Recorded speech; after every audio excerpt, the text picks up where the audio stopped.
Good morning, everybody. Can you guys hear me okay? Yes, I can hear you. Thank Yes. you. Thank you. All right. It's 11:02. I usually like to give about 5 minutes for folks to join. So please bear with me while I set everything up, and then thank you all for joining.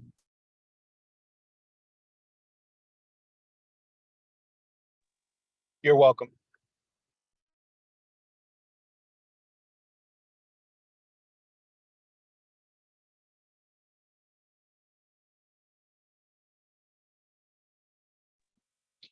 Johnny, can I?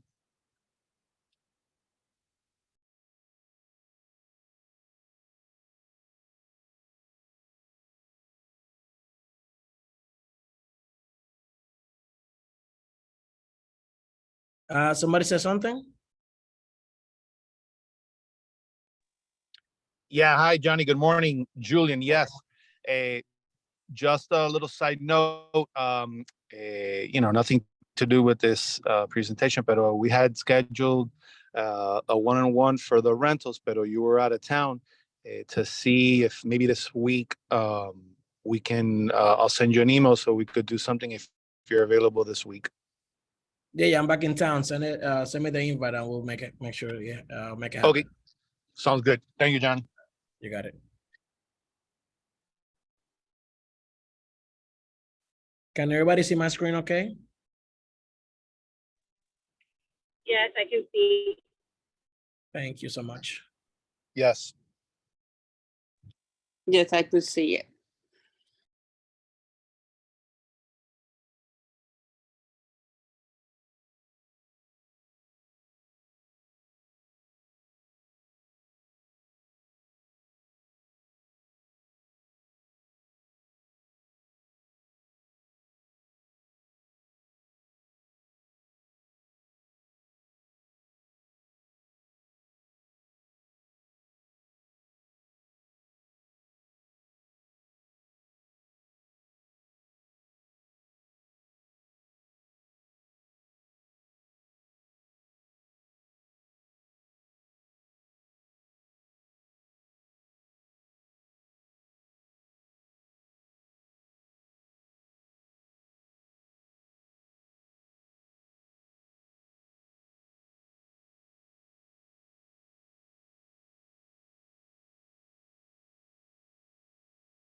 Okay, guys, thank you for waiting. It's 11:05. We have several folks already joined, so we'll get the party started promptly here.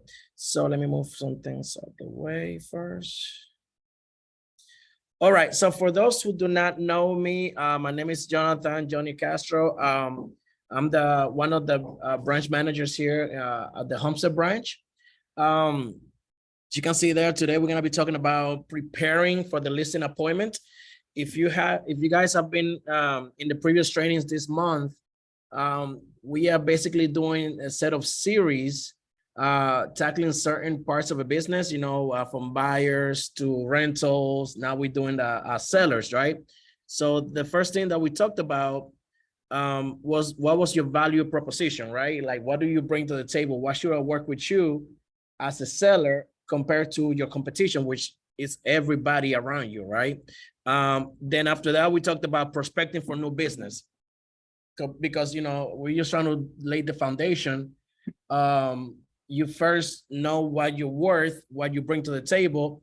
Once you have that figured out, which is an internal process, you move on to then where you're going to get, what are you going to focus on, right? Prospecting for new business. What are you going to get? You're going to focus on for sale by owners, expires, absentee, the multitude, the variety of prospects you can focus on when it comes to sellers. But now that you know your value proposition, and now you know what you're going to focus on as far as what type of sellers and prospect you're going to chase. So now, how do you prepare? You know, this is leading to actually meeting with the seller, right? So as you will notice, we're not necessarily talking about just, okay, going to a listing appointment, right? Now we're gonna do the preparation before. You know what you're worth, you know what you're gonna focus on. Now now we're gonna try to talk a little bit about how to get ready, the homework you gotta do before you go meet with the seller, right? I want you guys to open your mics whenever you guys want. Ask me any type of questions. This is more fun when it's interactive. I do not like to hear my voice the entire time. One thing that I always say to all my agents and everybody that I know is that one size doesn't fit all, right? So if you guys have anything to add, if you guys disagree with anything that we will be covering, please feel free. Let's have an open discussion. You know, if you have a question, chances are that somebody else on the call also has that question. So feel free to interrupt me at any time. So as you can see, I put some of my credentials there. ABR, which stands for that's for buyer representative, accredited buyer representative. The SRS is for seller representative, and the PSA for pricing strategy advisor. All right. So without further ado, let's get the party started. All right.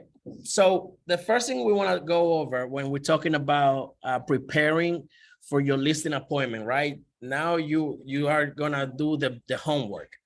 We get paid quite a lot of money, right? When we sell a house, right? It's a big achievement, you know, whether we in the mid market, low market, or in the luxury market. Once we sell that home, right? So we have to prepare. We have to make sure that before we go to the listing appointment, we give ourselves every opportunity that we can in order to be successful when we finally, you know, are face to face with a potential seller, right? Not only, again, and I'm gonna keep touching in these topics, you know, not only knowing your value proposition, what you bring to the table, right?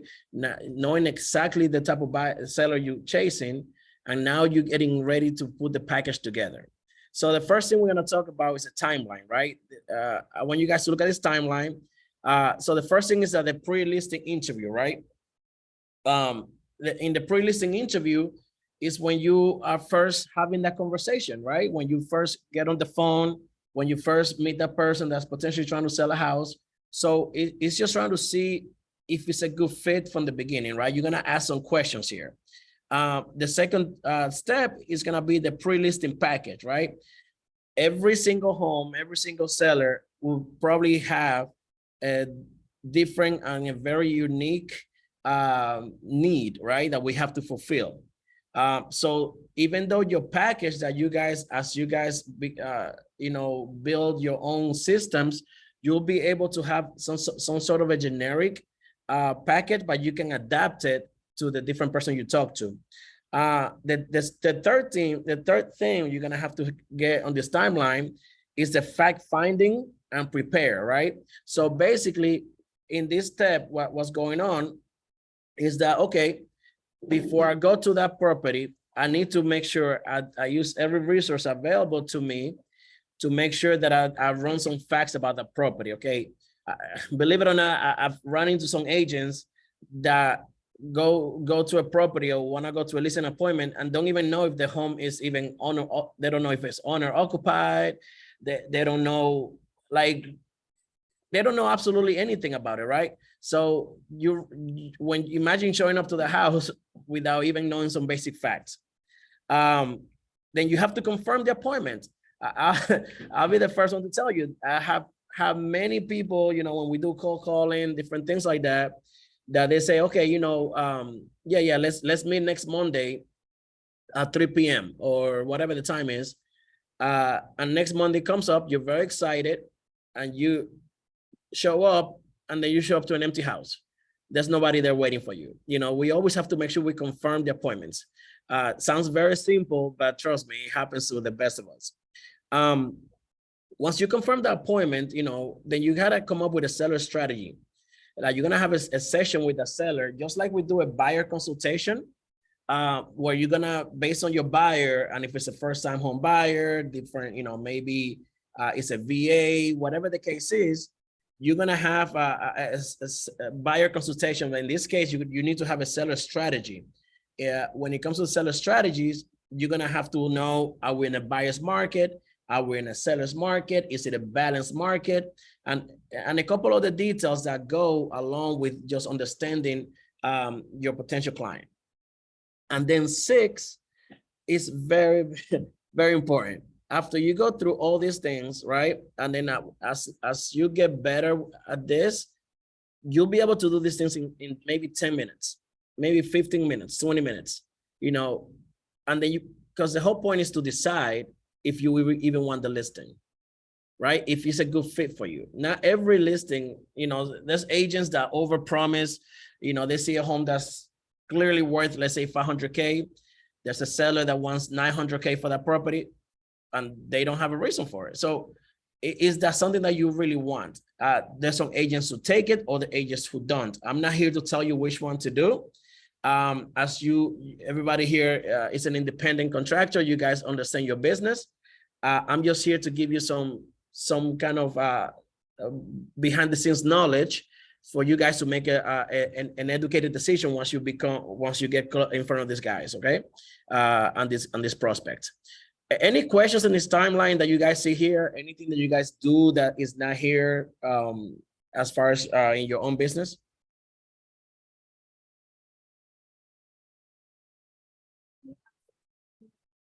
No, I'll get no problem. No, as far as this timeline that you guys see here on the screen, you guys see anything that you guys do that should be included here? Any questions about what happens in any of these ones before we get into them?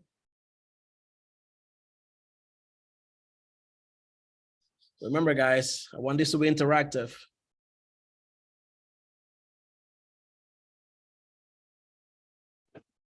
Everything looks good. Thank you. All right, so okay, so let's move on. All right, one thing that here we have, step number 1, we prepare. Remember, all we're talking about today is preparing. Some of the things you do before you go, and some of these things will be basic, some of the things will not be very basic. So we are part of Life's International Realty, right? Every single brokerage has different kind of policies, different laws, different things that we follow. Some are very generic across the board, others are very specific. So the very first thing, guys, especially for new agents, is you have to understand the types of agreements, forms, and addendums that we use, right? Because during a transaction, we do there's a lot of things that could go either way, right? So if you don't have, during that when you first meet that seller, before you meet that seller, you have to have all your documents like 100% understood, right? Like, what do we do? What kind of who knows here what kind of listing agreements we use with Lifestyle? When it comes to rentals, when it comes to sales? And I need somebody to answer that question. Exclusive, right? Are we sure about that? Exclusive right to list. Okay, that's one for exclusive right to list. Keep going. Anybody else have a different answer? Now you're just guessing. The exclusive right to list, but as a transaction broker. And who's this talking right now? Julian, thank you. That's 100% correct, right? And again, you see how some of the things could be basic, but we want to make sure that you guys are really understanding this. We do exactly what Julian just said. It's an exclusive right of listing, right? But we are only transaction, right? We are transactional brokers. You could, in a sense, but again, this is why it's important for you to go into the form simplicities, into our forms that we have in transaction desk, and really just go over them. Just really, because every single day we do contract to leases, we do all these things, and we don't take the time to really kind of, this is a profession, right? This is what we're supposed to.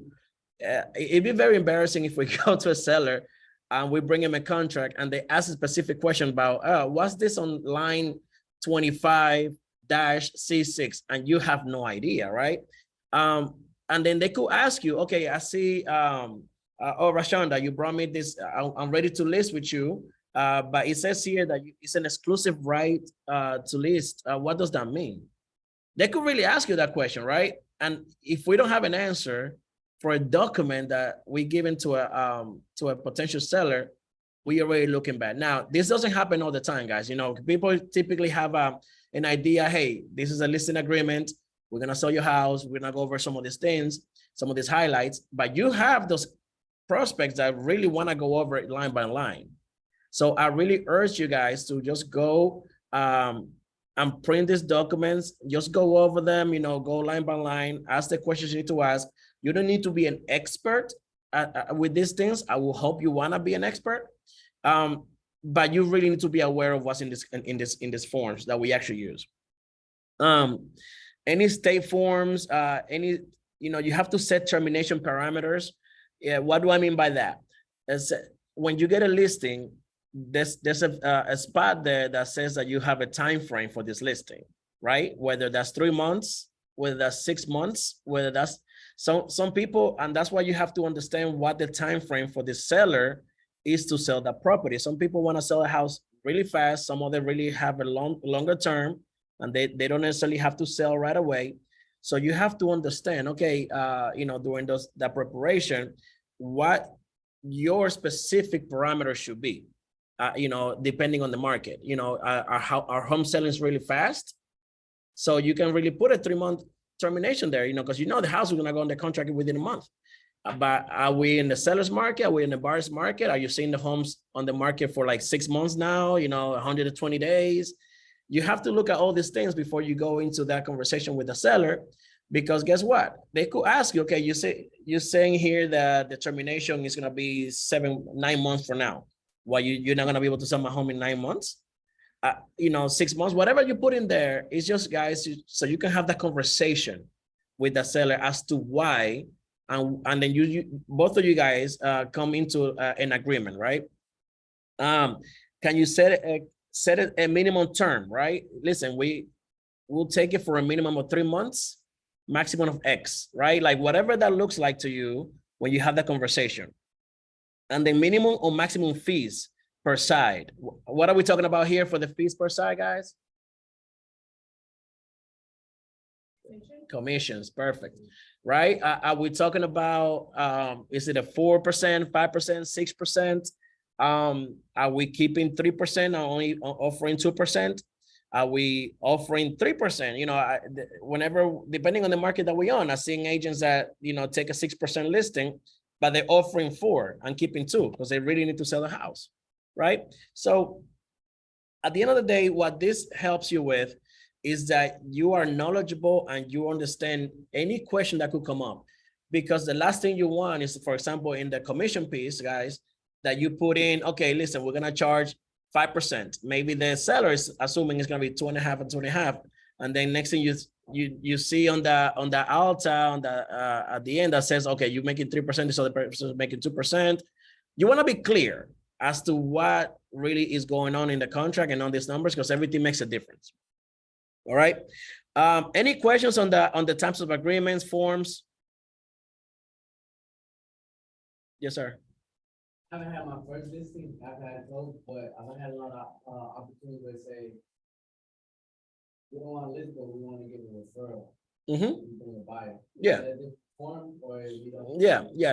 Yeah, because you're not listing the house. So there's a form specifically for that, for referrals, right?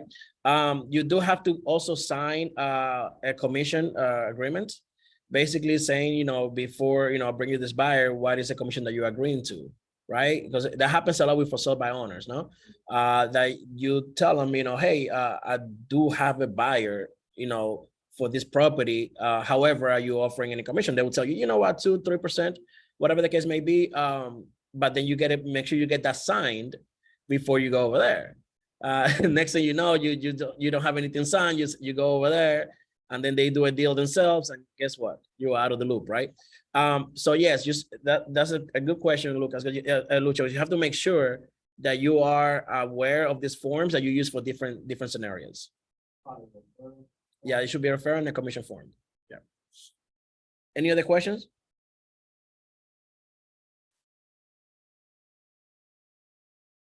All right. So there's also some fees, right? Some fees associated with this. Fees individually set by each brokerage. So different divisions, pricing parameters, right? You have minimum listing portions of total commission, percentage, flat fees, hourly rates, combinations, types of co-agents, referral, retainers, and transaction fees we just talked about. If you look at the listing agreement, every single piece of this is actually listed in there. We just typically only use certain ones. That's even when you go to the trainings on the Learn One app, it will give you like a format of how we usually fill these things out. But my intent putting this here is that I still want you guys to kind of see the other options, right? There recently I'm working a deal with a buyer, and then the listing agent, they actually don't have a listing agent. What they do, they're using a company that charges a flat fee, right? Sometimes they do have these companies that charge you like $500 to just put it on the MLS. And then you have to understand how to work with someone, because you're not working directly with an agent. You're working with a company at this point. So a lot of things happen whenever you sending those offers, putting those contracts, that you have to make sure everything makes sense, right? We have who knows what a Lifestyles transaction fee currently is? $395. $395. Thank you. I see. Now you guys are coming alive. There you go. So it's $395, right? It's important to know this. A lot of times, like you send this listing agreement, and then you put a $395 there, and then next thing you know, they're asking you, why you are charging me a transaction fee? I'm already paying you commission. But then it's a transaction fee. So some agents actually take in, and then absorb that fee for their buyers or whoever. Others do charge it to the clients, right? It just, again, this is why it's important for you as an individual agent to understand, who you're working with. A lot of these instances are case by case, of course. Sometimes you're dealing with a client that's very strapped, and every dollar makes sense. So, why not, right? Like, why not help you out with this? And then this could be a selling point, right? Hey, listen, we have a $395 fee that I absorb for you because it's part of what I offer you as your agent, right? Other people charge more, because sometimes you have maybe a transaction coordinator, maybe you have other people that you're working with that you also have to pay. So everything is very individual, but that's very, very important to understand and to be able to explain it to the clients. That way they're not blindsided later, Any other questions here, guys? Somebody in the chat. Can you share the size of the recording? Yes, I'll share it later. Any other questions here, guys? When we're talking about the policies, to understand the policies of your brokerage. Another thing here, guys, that's very, and it's something that can get very tricky, that I want you guys to all be 100% aware of, is that a lot of the times we work with other agents, right? We work with other agents that, hey, we're gonna work this deal together. No, and I know that a lot of us are very close friends. We are colleagues, guys, but nothing is clearer than a contract, right? A text, a voice note, whatever the case may be, a handshake, no. A contract. If you guys are working a deal with somebody else, no matter how close friends you guys are and how long you guys have been knowing each other, try to always have a contract, a referral agreement, whatever the case may be. Hey, we're doing this together, I'm giving you 20%. We're doing this together, we're doing 50-50. Make sure that is signed by both of you and maybe even a manager or somebody, you know, within lifestyle. That's in leadership. That way everything is on the up and up and there's no issues at the end. And we do have these referral forms. This is just something that we have to say all the time because, you know, there have been issues because sometimes at the end of the day, when you see those big checks, people get funny of it. So we have to make sure that everybody is clear. Any questions with that? Should we move on? All right. Okay, here we go. So remember, guys, we're still talking about preparing. All this is happening before we go meet this guy, this prospect, the seller. So let's talk about understanding the market. Market conditions, you know, we're talking about what price points are you gonna select? You know, where's the location of this property? What's the uniqueness of the property, right? Not every single property is the same, right? Like even if it's two townhomes, they could have different things. One maybe have a fenced backyard that the other doesn't. Maybe the other one has done a lot of updates to the house that the other hasn't, you know, even though they outside look very similar. There can be a buyer market and the seller market at the same time in the same city, town, and the time frame. This is what we would call maybe a balanced market, right? A seller's market, and I know a lot of clients, and I'm gonna show you guys a formula later that you can use in the matrix, an MLS rather, that is gonna give you an idea how to determine if we are in a seller's market or a buyer's market, okay? But that we'll go over that in a little bit. So what's a seller's market? A situation in which demand within a specific price range exceeds the supply and sellers have an advantage over buyers in a negotiation. Now let's talk about that in English, right? Basically, you have almost no inventory and you have a lot of people trying to buy homes in that area. Then you have a seller's market. Now, the interesting thing about this, when clients or potential clients ask you, hey, are we in a seller's market or we're in a buyer's market? The answer typically is depends, because you really have to go into the zip code, into the neighborhood, because within, let's say Homestead, you could have several markets within Homestead. Whether are you, depending on the, you go, narrow down to zip codes, narrow down to neighborhood. You could have a neighborhood that's really, really selling crazy. Another one that's sitting around with a little inventory, right? So you really cannot just tell somebody, oh, Homestead is a seller's market, or until you do your homework. You could give a generalized idea, but the value, going back to value proposition that we talked about before, comes when you really can narrow it down by doing the research within the 0.25 miles from that property and see exactly what that market conditions are doing. A buyer's market, a situation in which supply within a specific price range exceeds the demand, giving buyers an advantage over sellers in the price negotiation. Now, I ask you guys, based on what I just told you guys, what market you guys think we are in Miami right now? Why are we in a seller's market in Miami?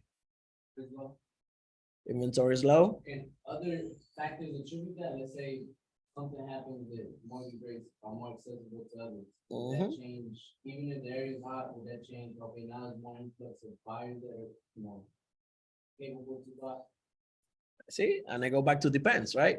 Everything here depends, because you could have almost no inventory, but again, narrow it down. I would talk about single family homes. I would talk about new construction, resale. Like there's so many different factors. You have to write down. You have to really get to narrow down to what that person is asking you specifically, right? Are they asking you specifically about new construction? New construction, even in Homestead, right? That is being known for having a lot of new construction has slowed down. There's no single family homes new construction available here, right? There's some coming up, but there's about a year behind schedule, right? Resale has crept up a little bit, but where are we right now with interest rates? It's like 6.8, whatever. Last time I checked, right? So we have that to deal with. So you have to do that balance, but I'm gonna show you guys later how to go into those zip codes and those addresses and the MLS. I'm gonna put it's called an absorption rate. if you guys look, I'm gonna show you guys how to do it later, but that will tell you specifically when somebody's asking you, and that's gonna give you guys a lot of value again versus other agents. Because when somebody's asking you, okay, listen, I'm interested in selling my home, but what's the market looking like?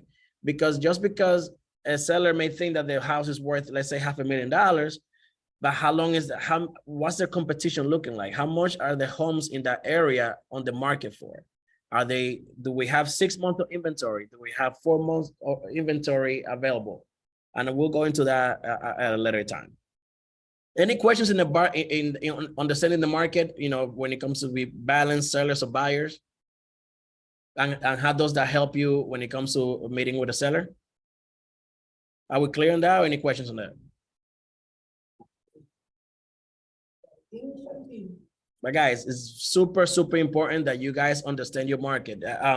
Whenever we talked about the second piece of the sessions was about prospecting. That's when you have to be, if you're farming your area, especially for listings,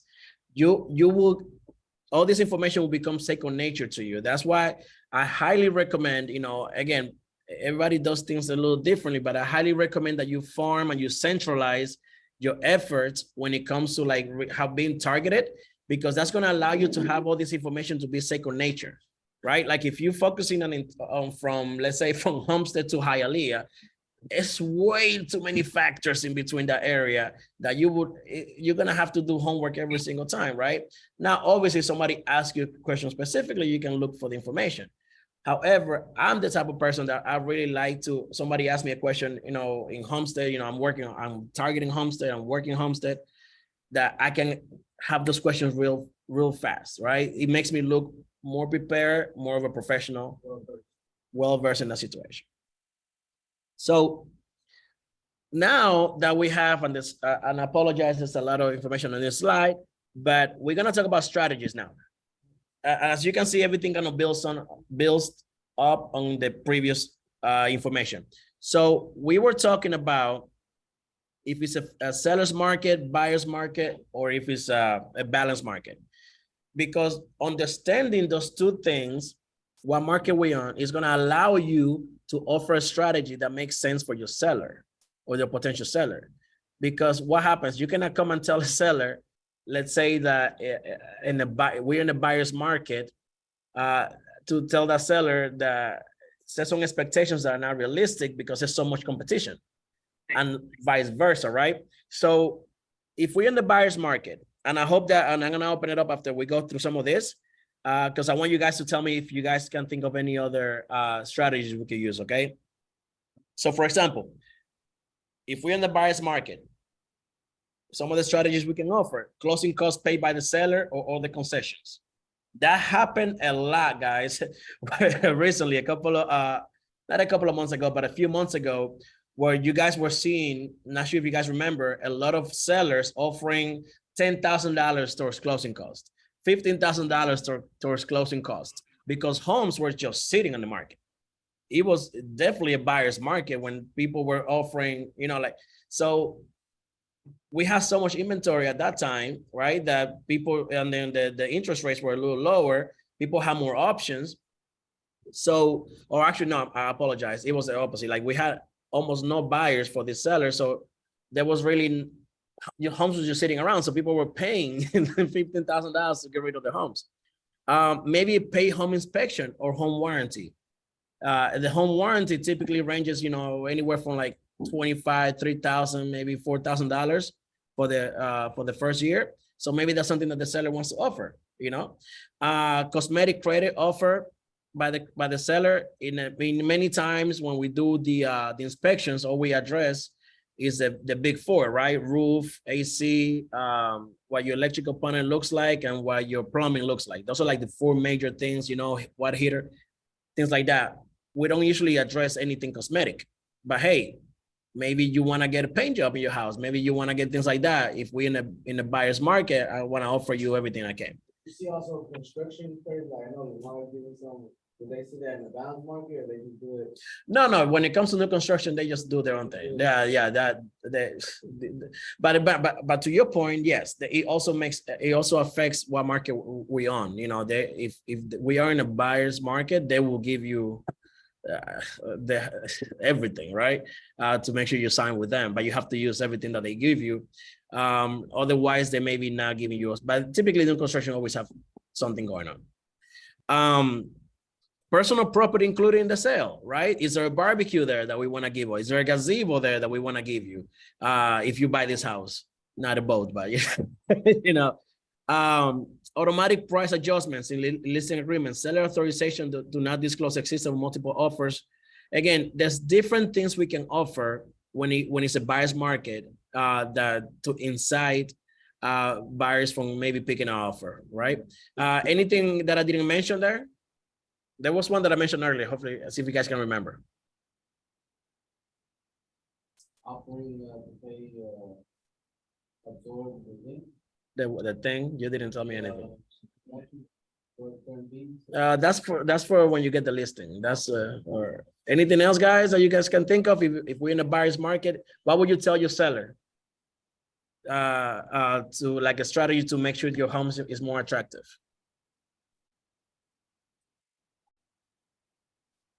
Come on, guys, we have enough people in this chat. I'm sure we can put it in the chat as well if you want to.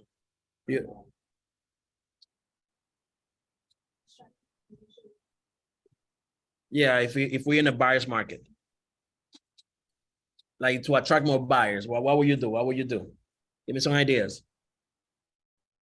I heard. I'm thinking staging, but I think that's maybe what we want. Well, definitely, that's actually good. Yeah, because if in the buyer's market, you want to stage the property better because that way you can have more buyers, right? Interested when they see it from the beginning. Anybody else? Pay some closing costs. Pay some closing costs. There you go. Perfect. Yeah. That's a big deal because you know that could actually, you know, if I'm looking at two homes, right? Like let's say new construction versus a resale, most of the draw for new construction, besides obviously the obvious of being in new construction, is that they give you like $10,000, $12,000, $15,000 towards closing cost. But maybe I really wanted the house in this neighborhood that's a resale, but now, you know, I have to make a financial decision. But if you, to the point of the whoever you said it, if that seller is giving me $10,000 closing cost, hey, I'm gonna go with that one because I really want to be in a neighborhood. So yeah, that's a great one. I think I another have good one. one would be to actually offer buy down points. Buy down points actually, you know, really helps a lot more because it helps the buyer think about, oh, wow, I didn't know I could actually buy down an interest point. That's pretty interesting. How does that work?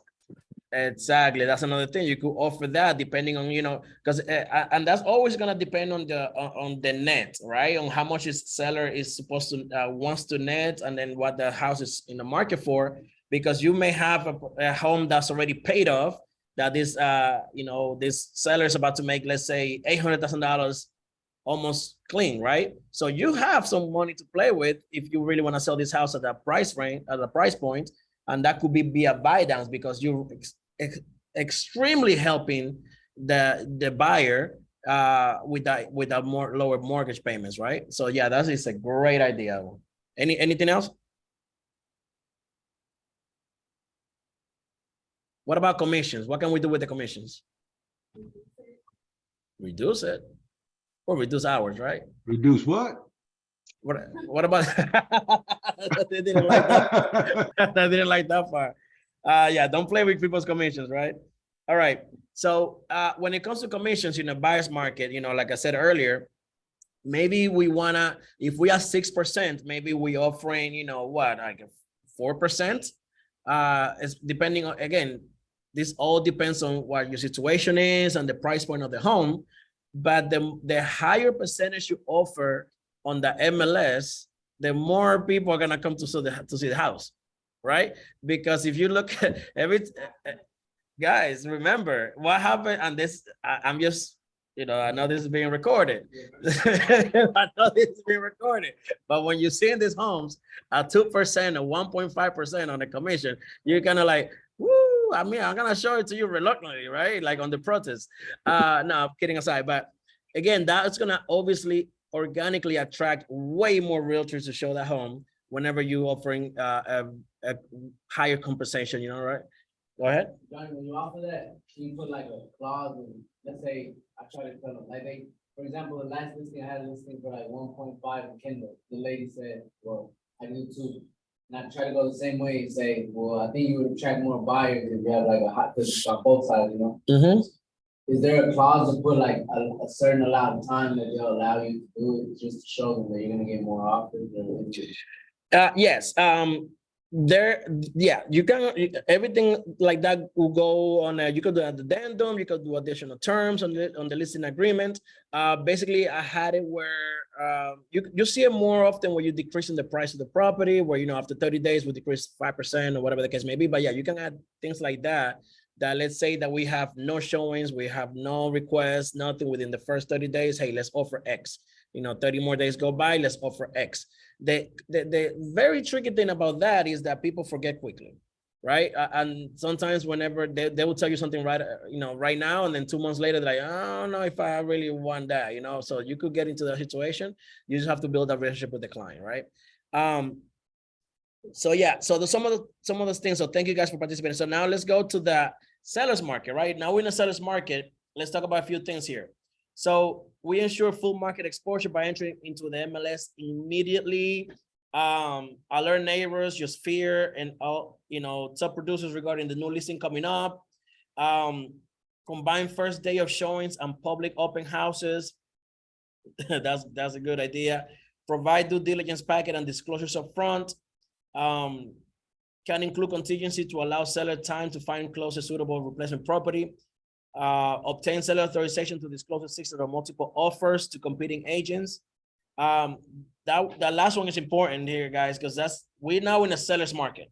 Now the seller has the leverage, right? Now we can actually really give the seller more leverage when it comes to, okay, typically we don't disclose the amount of offers exactly that we receive. You know, we don't ever go into specifics. That will kind of work, you know, because we need to protect our clients' information at all costs. It's our duty to do that.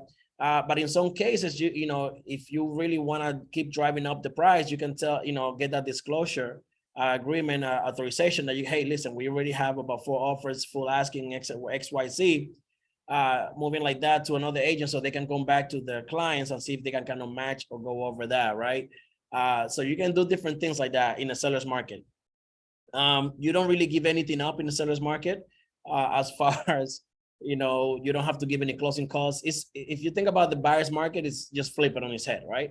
You don't really, you're sitting around and your house is not, I've had listings that sell in 30 days, right? You know, that's what happens in the market when you're over here getting 10, 20 offers over asking, over appraised value, that you really just sit there, right? So what you really want to understand about the seller's market and the buyer's market, and the point of this conversation here is that when you're sitting with that strategy meeting with your potential client, or even in the first meeting for the listing, you need to understand what market we are on in that specific area. So you can you're not gonna go over each one of these things, but every time I would suggest that you talk about what your strategy is, right? Kind of put your own like spin on it that separates you from even other agents.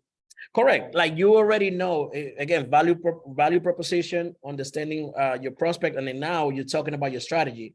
You're not gonna go. I mean, if you have the time, obviously, is the more time you have in the listing appointment, the better, right? If you can go into some of these strategies now that you understand the market.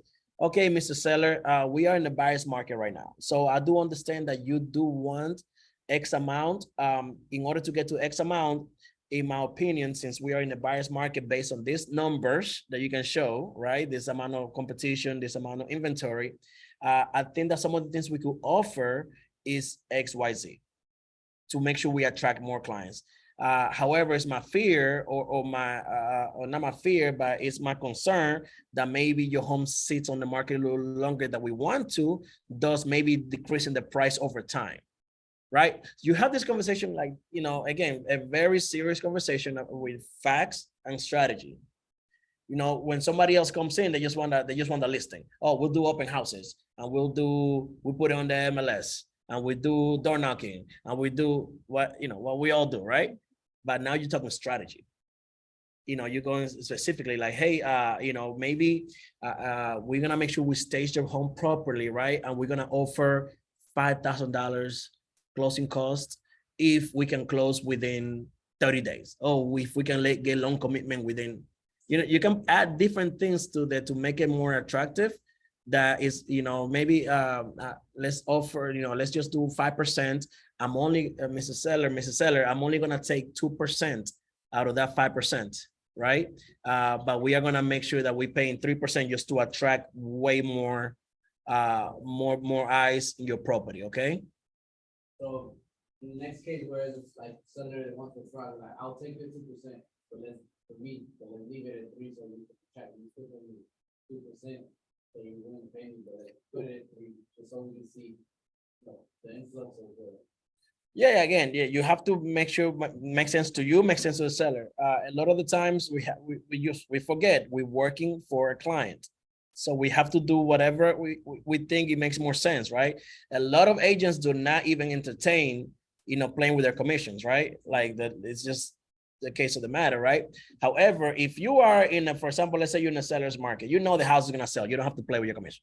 It's going to sell regardless. Now, if you're a buyer's market, and I know that the house has a risk of being in the market for 3, 4, 5 months, I want to sell it quick. I don't mind taking a little bit of a hit if I'm going to sell the home quicker, because guess what? Then I can use it as marketing. Hey, in the buyer's market, I sold this home in 30 days, and I got my client what they wanted, right? Think about long-term, guys, all the time. Any questions here? Not question, but I'm understanding now you have like you're saying, backed it by facts, like by actual. What I did with the previous person I was talking, I mentioned the sphere of influence, that the typical agent, the 25-year-old has the cousins, the family, the high school friends, all that. And then I saw the opposite extreme, like you could get the well-polished $20 million seller, but do they have the same degree of like, no care? Is it that big of a deal to them with another number? Like kind of just try to make it look like more towards, oh, I want to go with this guy because he has more, like he's seeing it a different thing, as like a $20 million seller. The seller's house is easy, but will it give you the same, like, okay, I've changed this person, I helped this person a lot more than you see what I'm trying to say? Like, No, and the but add the facting part now, add factor, okay, like you said, 5,000, mix that in with it, like instead of just the emotional part. value proposition, always go. You have to be able to conceptualize and make sure to convey the message very, very directly, right? Like I know what you're saying, but you have to be able to really relate that directly to that in a very simple way, that hits them right in the heart, right in the feels, right? Backed by not science in this case, but facts, right? But I know exactly what you're saying, but you just have to make sure that you can communicate this correctly to them, right? Right. So some of the factors, right? When somebody's choosing that, now we're talking strategy. Some of the factors that people, choose a real estate agent to sell the home. Let me move this because I cannot see it. I'll put it right here. All right. 36%, guys, is your reputation, right? This is where your Zillow reviews come into effect. This is where your social media, this is where your Yelp reviews, I don't know, like find ways to get reviews on everything you do. Because people are looking for you. People are really looking. I had clients that tell me, yeah, I look you up, right? I had to explain to somebody that my name was not really Johnny, that was Jonathan. I just go by Johnny because they were looking for Johnny Castro, they couldn't find me. Right? And they were like, are you really like, I had to kind of direct it to my actual name. So yeah, John Castro, he gets on my emails for some reason too. Yeah, he's always, I don't get his commissions, but I'll figure out if we can work a little commission situation there. But yeah, your reputation of the agent. But guys, don't get held up in where it says reputation of the agent. Because some of us are new, right? So we may not have a long time to have built this, but we have a reputation with the company. with lifestyle, we're a brokerage. Maybe we're managers with some of the teams that we can join. You know, whenever you go to the list, that's why it's important to go to a listing appointment. If you are new specifically with somebody that has been in the game for a while, you know, let's say you go with a Busky, you go with a Livan, you go with, with these agents that have that everybody in that area will know, right? It gives you a lot of leverage when it comes to that meeting. You know, are you honest and trustworthy? Like, did you tell that for sale by owner that you had a buyer for your house and then you showed up with your little 13-year-old cousin, right?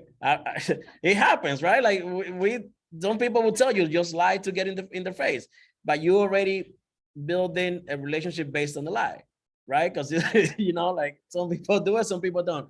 I'm not here to tell you what to do. I'm just here to tell you 18% of people choose people who feel are honest and trustworthy. 14% say that the knowledge of the neighborhood. Again, not Miami, not Florida, the neighborhood. Do you know that there's a Publix about to be built over here? There's a Chick-fil-A that's gonna come up in Exit 9. Do you know these little things? You know, there's a mall here in Color Bay that's about to be built up that they invested X amount of money. Like all these little nuggets of information that you guys can find from the regular Homestead or Miami or whatever your city is, from the county website, you can get all this information that you can go to this, what you call it, the meetings that they have, the county, you can go to all these things as an agent just to kind of get an understanding of what's coming up in your city, you know, and then when you're talking to this potential seller, hey, you know, man, there's a school, you saw that they approved the plans for the new school or to update the school. That means the school may be going from maybe a C school to an A school. Like, things like little things like this that show that you know what's going on in the neighborhood, you know, go a long way. To your point earlier, Luis, agent has a caring personality, a good listener. I have an agent here, was Nicole, that she has that personality that she, you know, she's a good listener. She shows that she cares. I know she sent me a review the other day that it was a beautiful review somebody gave her. And that's why you have, you know, she comes across like that, right? So people connect. Look at this, only 4% shows based on the commission. So don't be afraid of the commission, guys. It doesn't play at the end of the day a large role. It's a smaller role when it comes to why they chose you. Your association with a particular firm. Some people think that you gotta be with color. No, I'm not gonna say the names, but with one of these major brokerages. You don't have to, guys. People don't really care in some cases, right? An agency is 100% accessible because use of technology like a tablet or a smartphone, right? These little things they added there. Knowing what they need from a professional. In addition to assessing the property value, we have to listen to their concerns. Why do they want to sell? Are they moving? Did they lose a spouse? Are they, you know, like the kids left? They need us. Are they getting relocated for work? Really, guys, understand why they're selling the home. Provide them with a plan. The strategy, guys, the strategy, given the plan. Provide options to resolve the issue, right? Coordinate the necessary resources to limit transactional issues. This is a big one because, for example, like we have transactional coordinators, we have title companies, we have inspection companies, we have everything to our disposal that we can use that to make sure that the seller has a team around them that makes sure that we're gonna reach the objective successfully, right? And all this can be showcased in a pre-listing packet. Provide the pre-listing packet in advance. This can be print or digital, right? Any questions there with the in these two topics before we go to the third one? Yes, sir. So Busky wasn't able to accompany me on the listing, but she did give me a lot of helpful advice. So she said a question you get a lot is, you know, how long have you been in the industry?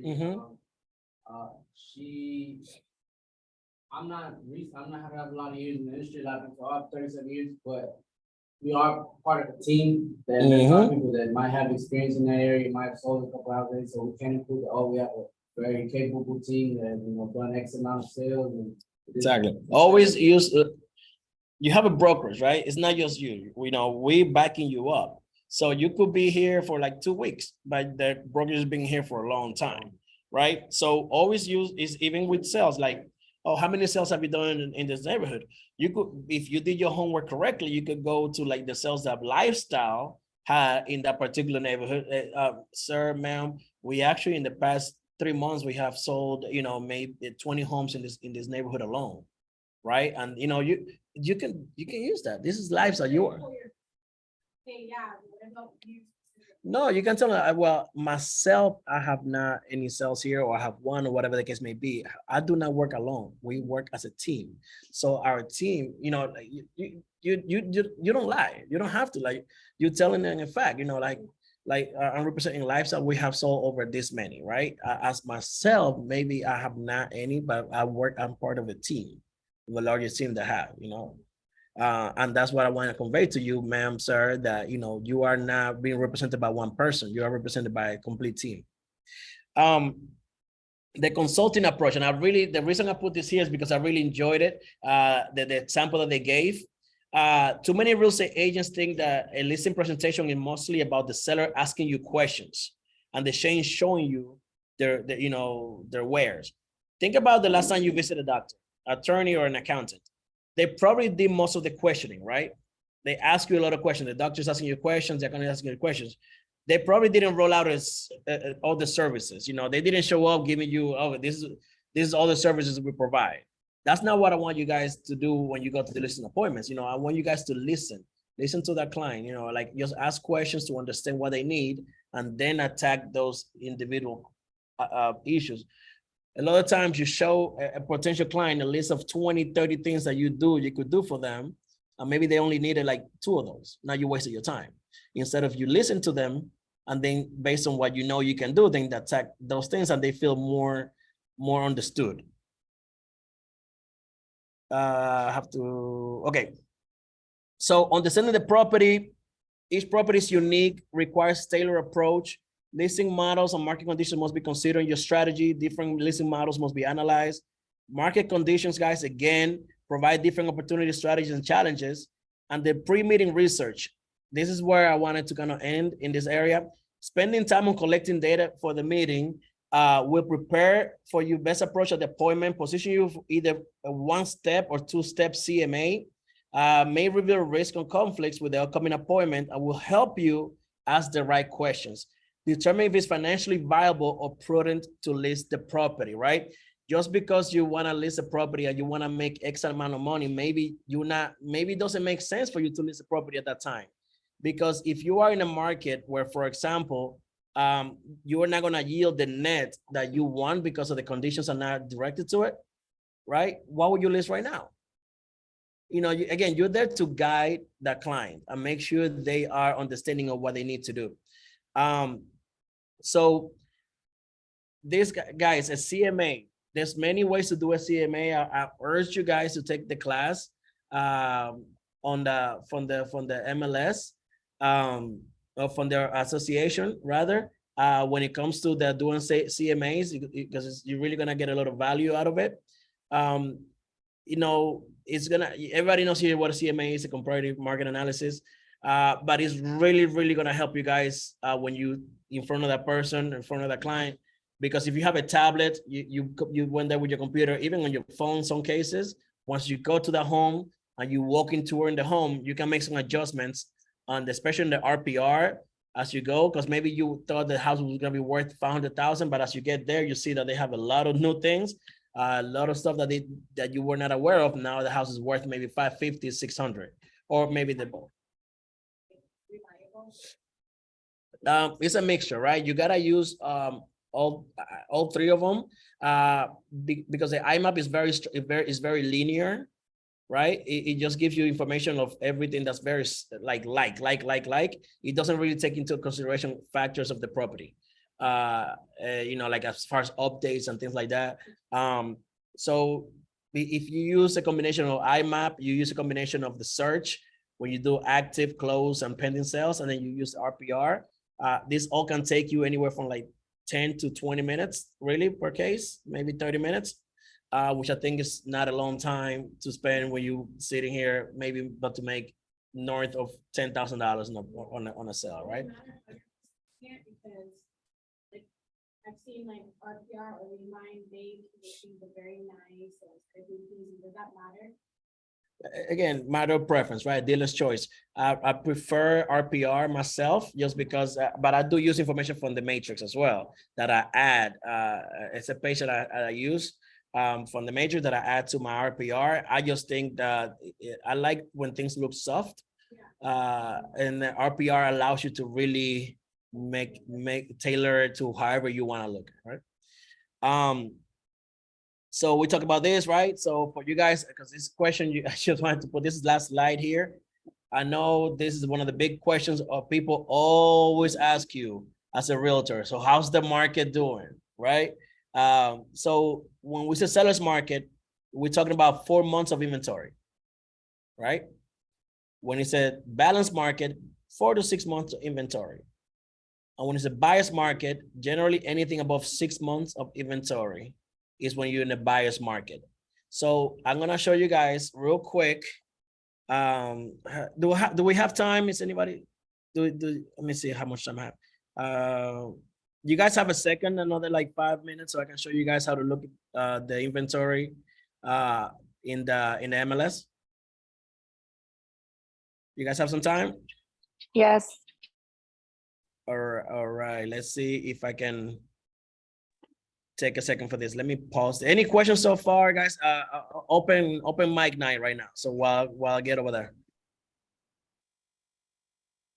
As long as you don't want me to sing, we're good. I'm trying to see if I can stop this. Share. No, I don't want to share nothing. No.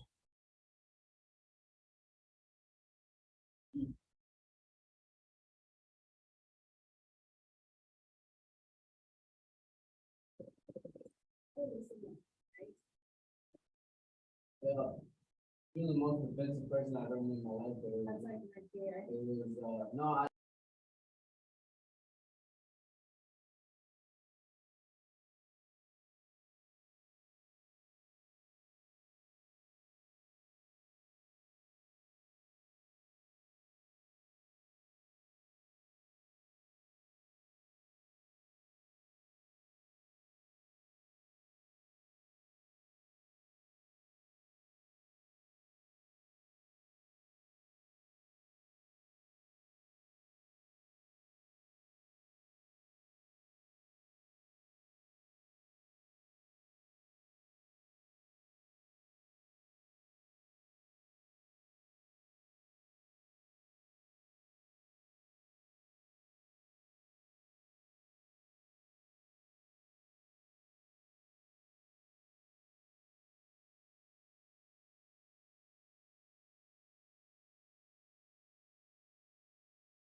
All right. Can you guys see my MLS right now? Yes. All right, so I want you guys to, I should have told you guys to get on your MLS, so my apologies. So I'm gonna try to do this very slow and we all have access to this, guys, okay? So you guys can kind of see how you can determine a specific area.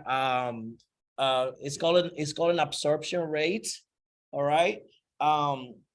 So you guys kind of see more or less where you are in terms of inventory. All right. So in your MLS dashboard, guys, you're gonna go to where it says market reports.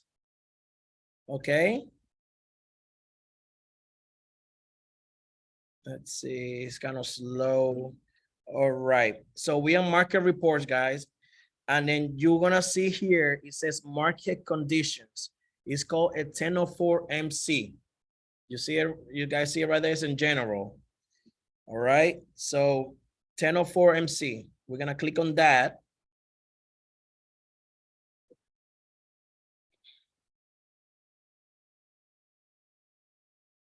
All right. So here is all you're gonna do It's very simple, guys. We're gonna click, we're only gonna leave active, okay, and closed. That's all we're gonna do. And as far as the time frame, you can leave it at 180. You can also do, 365. I like to do 365. They give me, I'll leave it at 180 actually for terms of this example. And then we're gonna click on single family, right? Because if we're looking for single family homes. Something important that now we have to do is basically we're gonna choose the county, right? So we're gonna go Miami-Dade, and I need somebody to give me an address. Maybe a property you guys are looking at, working with somebody before I do it myself here. 3. 14. Okay, 1 second. Is it Miami-Dade? Okay, what is the address? 14? 988 Southwest 59th Street. 59th Street, right? All right, so let's see if we can find that address. Okay, here it is. So 14988 Southwest 59th Street, okay? So we click on it, right? And then, do we know the size of the, it's a 4.3? Let's see something real quick. Generate report without that. I don't think I need it. So we're gonna click on generate report. See if we have enough juice in this Wi-Fi here. And it's gonna give you 1 pager. No, I didn't put it this time because I'm just looking for all the single family homes in the property within 25. These are let me go back. You see, I put the address within 2.5 of that address. It's gonna give me a PDF document here. And we all have access to this. Okay, so let's see. So I'm gonna open the document.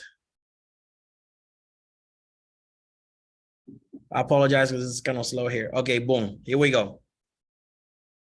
This is something you can share with your potential client. Let me make this a little bigger.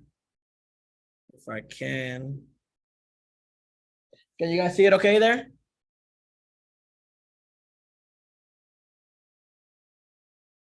Can you guys see it? No?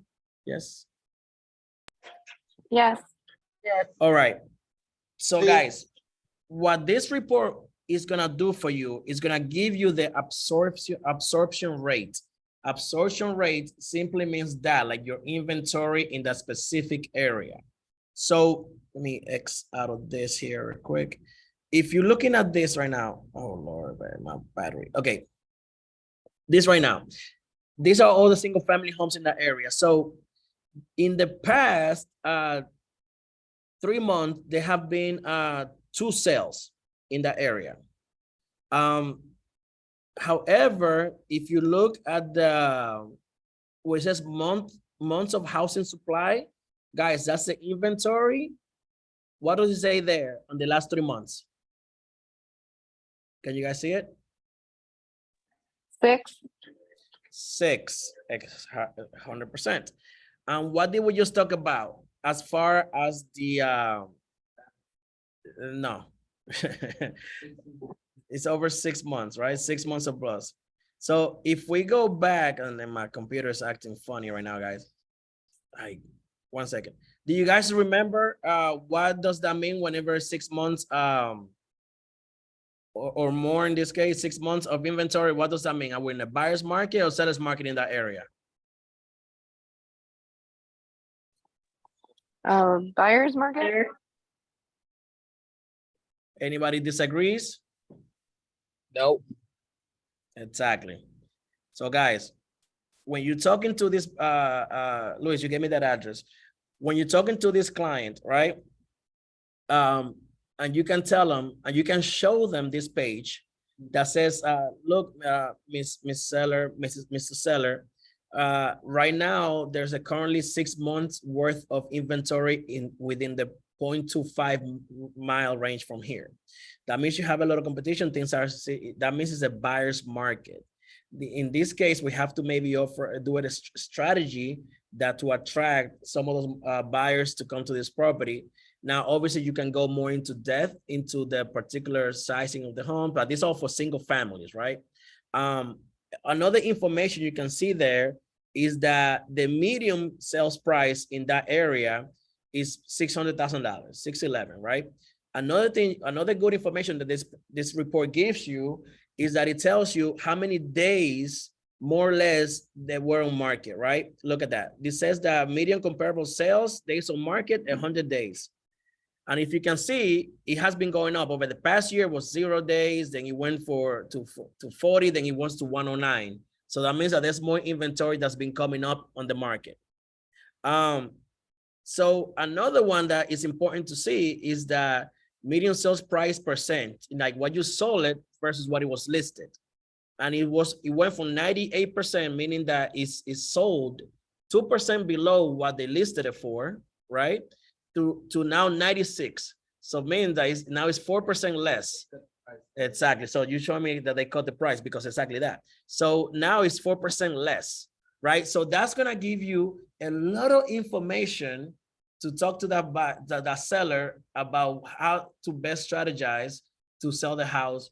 Now, if depending on the time frame, because if they don't care about the time frame, then you don't need to do much. But if they need to sell the house within a certain amount of time, you're gonna have to implement some strategies that this report that you can share, as you can see, it's from Fannie Mae. It has your picture on it. It's very, very formal. You can add it to your CMA. Now you have some information to share with your client. Before you go, correct. Right? So guys, I wanted to show you how to do that. It's very simple. Again, you go to the matrix, and if you guys, I'm gonna just run it again. Go to the matrix, go to where it says market reports. You're gonna click on the market conditions 1004, and this page will come up. All you're gonna need is the active and close. Leave it at 180, put the address and do a search, and then make sure you put single family homes. And that's gonna give you the absorption rate that you can, again, like we talked about, giving your client or potential client a value proposition. Most agents are not showing up to the house with this, right? So you're showing up with information that's gonna allow that person to make a determination. Listen, there's 6 months of inventory right now. We have to be more aggressive when it comes to the price. Make sure the price is competitive. Make sure that we offer something, you know, or if you said that it was only 2 months of inventory, you can tell the client, listen, let's get funny with it. You're gonna get, there's no inventory here. You're gonna get some buyers. Any questions? I wanted to end showing you guys that. Not sure if you guys know how to do that. Great class. Needed it. Any questions, guys?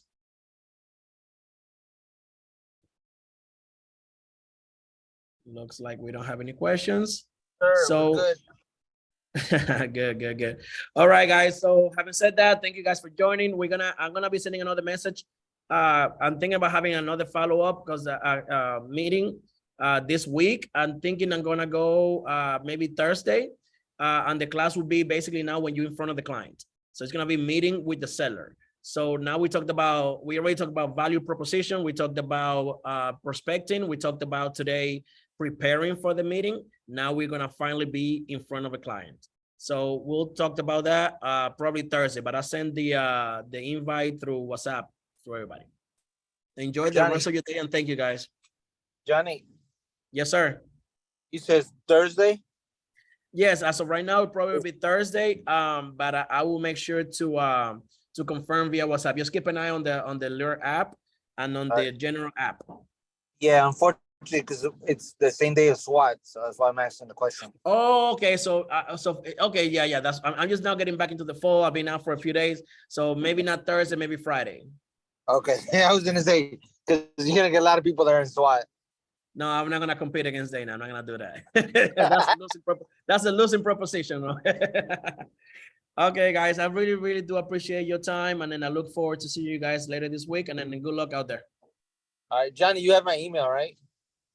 I got a lot of people's emails. You're gonna have to email me. I got you. What I texted you earlier. I'll send you now. Dale, bye. Talk to you later. Bye. But there's actually more of it.